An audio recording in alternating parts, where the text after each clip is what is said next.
নির্বাচনের আগে দিশেহারা জাতীয় নাগরিক পার্টি এনসিপি জামায়াতে ইসলামীর নেতৃত্বাধীন জোটে যোগ দেওয়ার সিদ্ধান্তকে কেন্দ্র করে সংগঠনটি থেকে পদত্যাগ করেছে অন্তত 15 জন জ্যেষ্ঠ নেতা। প্রথমবারের মতো জাতীয় নির্বাচনে অংশ নিতে যাওয়া এনসিপি এখন নেতৃত্ব সংকটে ভুগছে। কি হচ্ছে এনসিপিতে, সামনেই বা কি হতে পারে, জানবো আজকের স্টার এক্সপ্লেইনসে। 2024 সালে জুলাই গণ অভ্যুত্থানের পর নতুন রাজনৈতিক শক্তি হিসেবে আত্মপ্রকাশ করে এনসিপি। আগামী 12 ফেব্রুয়ারি ত্রয়োদশ জাতীয় সংসদ নির্বাচনের অংশগ্রহণ করবে দলটি, কিন্তু সেজন্য এখনো ঠিকমতো প্রস্তুত হতে পারেনি তারা।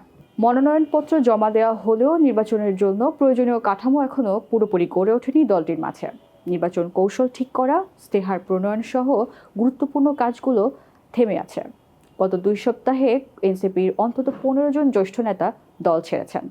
তাদের মধ্যে নির্বাচন পরিচালনা কমিটি, ইশতেহার কমিটি এবং নীতি ও গবেষণা শাখার গুরুত্বপূর্ণ সদস্যরাও রয়েছেন। এছাড়া কয়েকজন নেতা আনুষ্ঠানিকভাবে পদত্যাগ না করলেও কার্যত নিষ্ক্রিয় হয়ে পড়েছেন। এতে দলের সাংগঠনিক শক্তি আরও দুর্বল হয়ে গেছে। তৃণমূল নেতারা বলছেন, এই পদত্যাগগুলো বড় ধাক্কা হয়ে এসেছে এনসিপির জন্য। বিশেষ করে অফিস, মিডিয়া প্রচার ও আইসিটি সেলের প্রধান ও মূল সদস্যদের অনেকেই নিষ্ক্রিয় হয়ে গেছেন, দল থেকে পদত্যাগও করেছেন। তাদের মতে এখন নিয়মিত দলীয় কাজ চালানো অনেকটাই কঠিন হয়ে পড়েছে, যদিও খুব সীমিত পরিসরে কিছু কার্যক্রম চলমান রয়েছে। দ্য ডেইলি স্টারের কাছে নাম প্রকাশ না করা সত্ত্বে এক জ্যেষ্ঠ এনসিপি নেতা স্বীকার করেন, দলটি এখনও নির্বাচনের জন্য পুরোপুরি প্রস্তুত নয়। তিনি বলেন, হাতে 40 দিনেরও কম সময় থাকায় এখন আর দীর্ঘমেয়াদী পরিকল্পনার সুযোগ নেই। তাই পূর্ণাঙ্গ প্রস্তুতির বদলে স্বল্পমেয়াদী কৌশলেই জোর দিতে হচ্ছে। এই বিষয়ে জানতে চাইলে এনসিপির যুগ্ম আহ্বায়ক আরিফুল ইসলাম আদিব নেতৃত্ব সংকটের বিষয়টি স্বীকার করেন। তিনি জানান, এই শূন্যতা পূরণে নতুন করে নির্বাচন পরিচালনা কমিটি গঠন করা হচ্ছে, পাশাপাশি ইশতেহারের কাজও চলছে। আসন ভাগাভাগি প্রক্রিয়া শেষ হলেই ইশতেহার প্রকাশ করা হবে। আরিফুল আরও বলেন, এই কমিটির বর্তমান নেতৃত্বে রয়েছেন সদ্য নিযুক্ত দলের মুখপাত্র আসিফ মাহমুদ সজীব ভূঁইয়া। আরিফুলের সঙ্গে কথা বলার কয়েক মিনিটের মধ্যেই এনসিপির এক বিবৃতিতে জানায়, আসিফ মাহমুদের দায়িত্ব আরও বাড়ানো হয়েছে।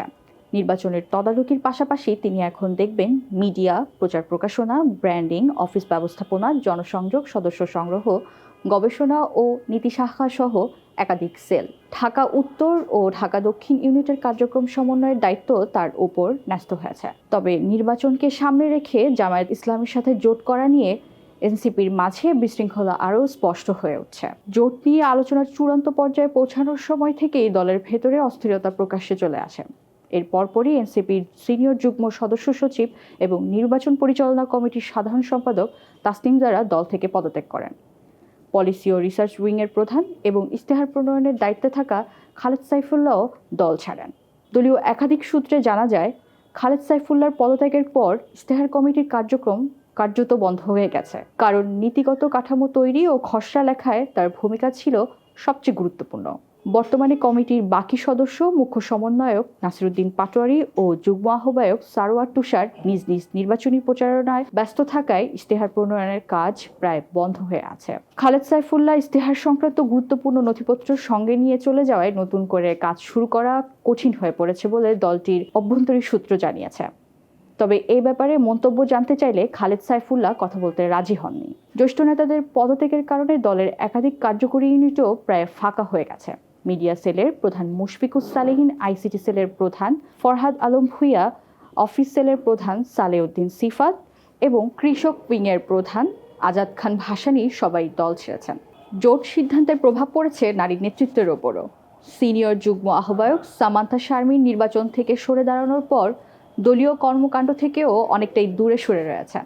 আরেক জ্যেষ্ঠ নেতা, সিনিয়র যুগ্ম সদস্য সচিব নাহিদা সারোয়ার নিভা আনুষ্ঠানিকভাবে পদত্যাগ না করলেও নির্বাচন ও সাংগঠনিক কাজে নিষ্ক্রিয় রয়েছেন বলে দলীয় সূত্রে জানিয়েছে। 29 ডিসেম্বর 11 দলীয় জোট ঘোষণার 2 দিন পর এনসিপির আহ্বায়ক নাহিদ ইসলাম নাসিরুদ্দিন পাটোয়ারির জায়গায় আসিফ মাহমুদকে দলের মুখপাত্র ও নির্বাচনী ব্যবস্থাপনার কমিটির প্রধান হিসেবে নিয়োগ দেন। এক জ্যেষ্ঠ নেতা বলেন, নষ্ট হয়ে যাওয়ার সময়ের মূল্য দলকে এখন চড়া দামে দিতে হচ্ছে। আগামী দিনগুলোতে এনসিপি কিভাবে দল এবং নির্বাচনকে সামলাবে তাই এখন দেখার বিষয়।